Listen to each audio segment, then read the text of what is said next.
Akbar, Allahu Akbar, Allahu Akbar. La ilaha illallah, wallahu akbar. Allahu Akbar, walillahil hamd. Sebelum kita masuk ke tema ujian itu adalah ketetapan dari Allah, aku mau kasih tahu dulu nih, kalau ada kabar gembira bagi yang bertahlil dan bertakbir pada 10 hari pertama bulan Zulhijjah. Rasulullah SAW bersabda, tidaklah seorang bertahlil kecuali dia akan mendapatkan kabar gembira. Tidaklah seorang bertakbir kecuali dia mendapatkan kabar gembira.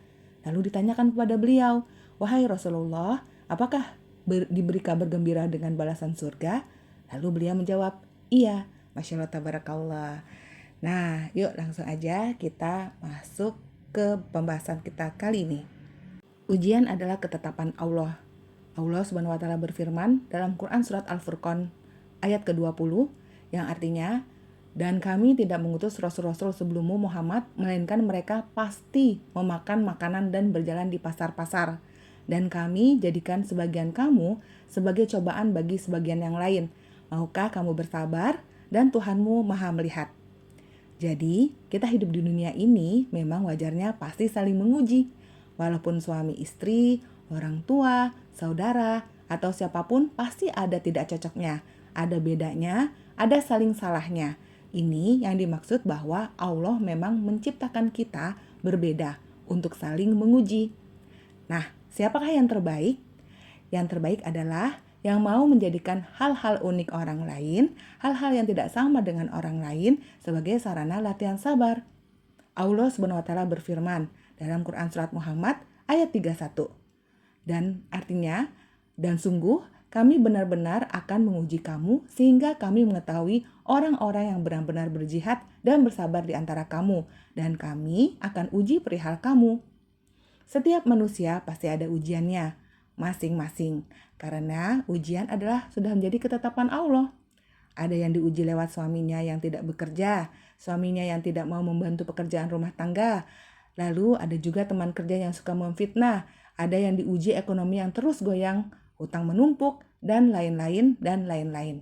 Semua itu bukan masalah, tapi alat dan sarana melatih diri kita untuk ingat Allah, menghormati izin Allah pada setiap kejadian tidak enak.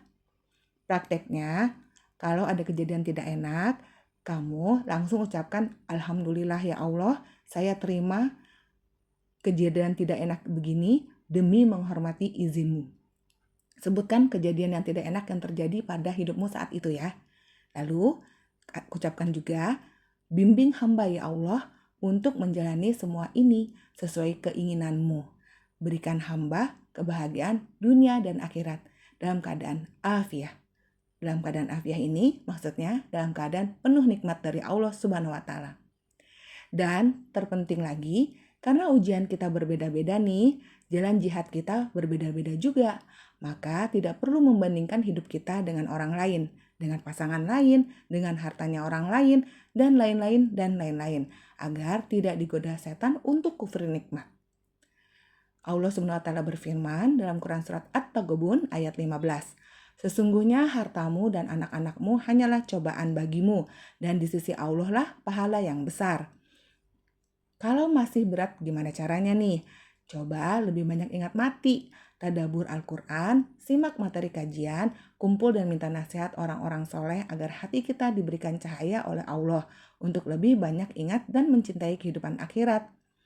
Karena salah satu faktor yang membuat hati kita berat menjalani ujian adalah karena terlalu cinta dengan kehidupan dunia. Entah itu terlalu cinta dengan impian atau keinginan sendiri yang ingin punya harta berlimpah, yang ingin dihormati, dan lain-lain, dan lain-lain.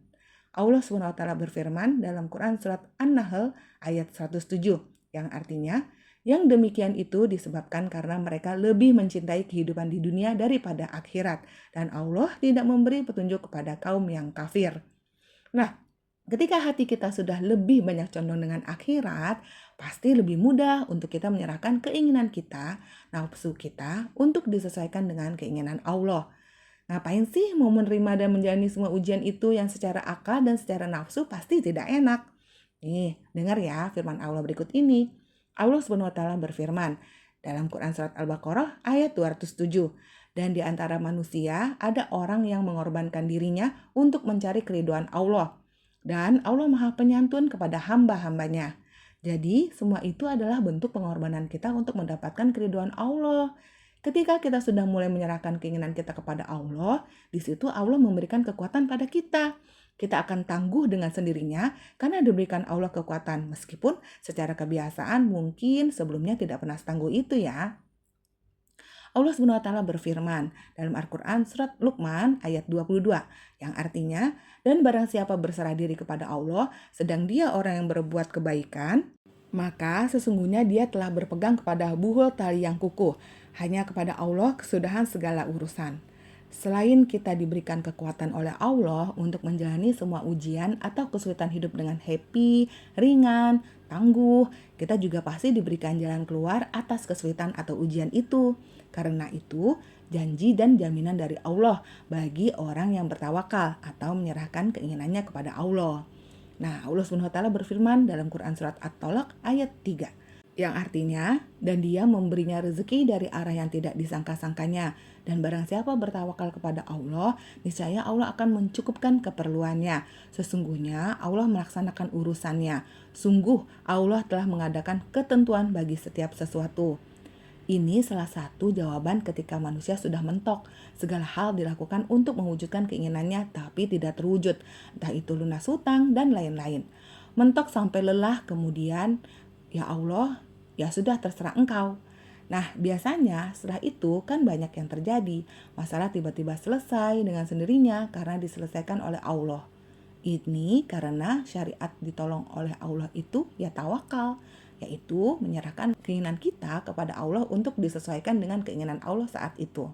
Daripada mentok tidak dapat pahala karena tawakalnya terpaksa di ujung karena lelah, hasilnya juga biasanya lama banget karena muter-muter terus dengan nafsu ingin merubah keadaan. Mending latihan tawakal deh sejak di awal mendapatkan ujian atau masalah. Sederhananya nih, kira-kira Allah itu bakal mengabulkan doa yang seperti apa? 1. Doa yang diucapkan dengan penuh nafsu untuk mewujudkan keinginannya sendiri agar terkabul. Atau 2. Doa yang tulus ikhlas hanya untuk mengabdi kepada Allah yang memerintahkan kita berdoa menunjukkan kelemahan diri di hadapannya. Berdoalah dengan tulus ikhlas hanya untuk mengabdi kepada perintahnya Allah saja ya, bukan agar keinginan kita dikabulkan oleh Allah. Allah SWT berfirman dalam Quran Surat Al-A'raf ayat 29 yang artinya, katakanlah, Tuhanku menyuruhku berlaku adil, hadapkanlah wajahmu kepada Allah pada setiap sholat, dan sembahlah Dia dengan mengikhlaskan ibadah semata-mata hanya kepadanya. Kamu akan dikembalikan kepadanya sebagaimana kamu diciptakan semula. Jadi ingat ya, Allah menguji karena Allah hanya ingin tahu mana yang mau berkorban untuk mendapatkan keridhaan Allah, mana yang hanya fokus berkorban untuk mendapatkan keinginannya sendiri. Yuk kita resapi sampai mengerti ilmu ini, lalu kita praktekkan setiap ilmu yang disampaikan dari Allah ini. Semoga ilmu yang aku share ini bermanfaat untuk kamu ya, agar kamu bisa menjadi pribadi dan hamba-hamba Allah yang bahagia dunia dan akhirat. Amin. Wassalamualaikum warahmatullahi wabarakatuh.